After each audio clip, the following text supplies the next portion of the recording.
I'm really not sure at what point I realised that the experiences I had been having since I was a young girl were of a paranormal nature.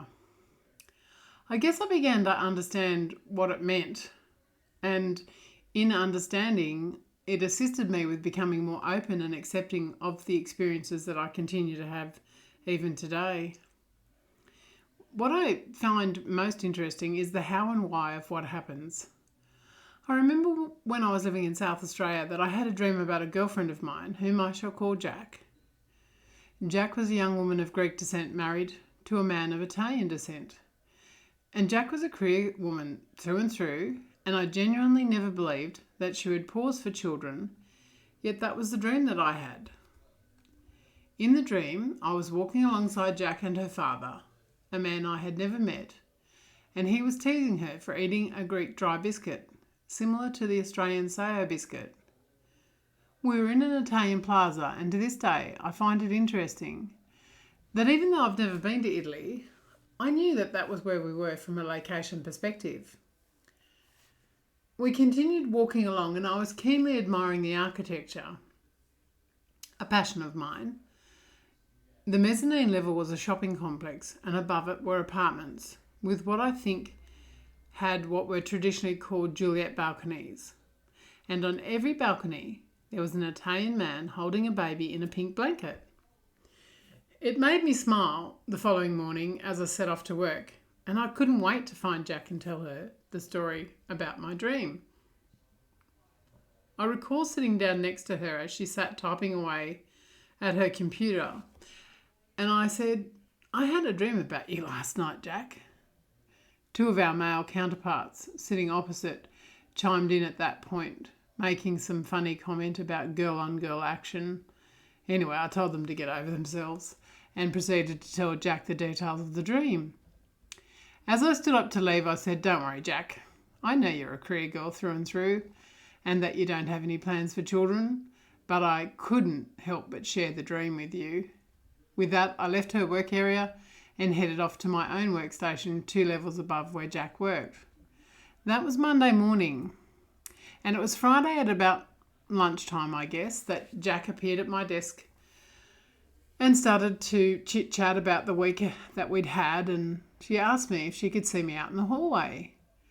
I laughed as the door closed behind us and remember saying to Jack, "Ooh, are you going to tell me you're preggers?" She was so serious when she spoke, her tone low. "I need to know how you knew I was pregnant.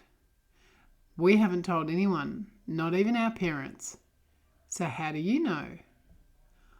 I was taken aback and quickly responded with, "It was just a dream, Jack, nothing more than a dream." She confided in me that she really hoped that her first child would be a daughter, and I again cautioned her that it was just a dream.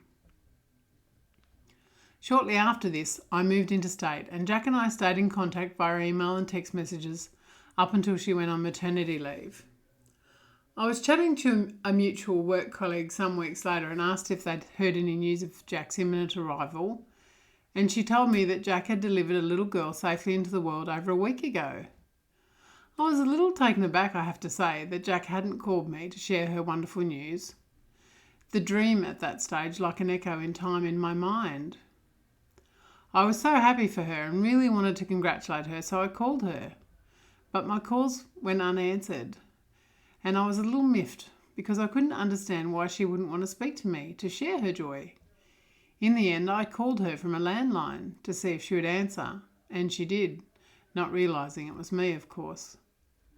I asked her why she had cut me off. We were friends, after all, and I hadn't done anything to warrant such a response from her.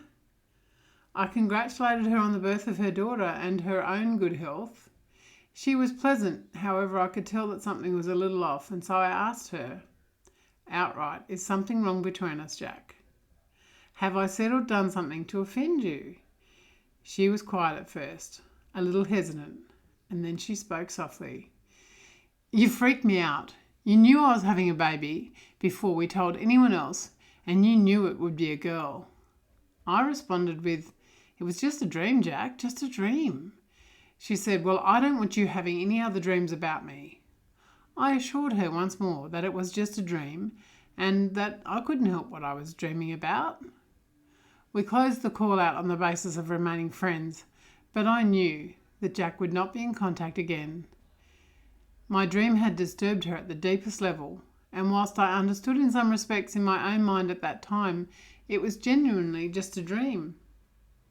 I didn't realise that the occurrences that I was experiencing were possibly a form of what people call paranormal experience.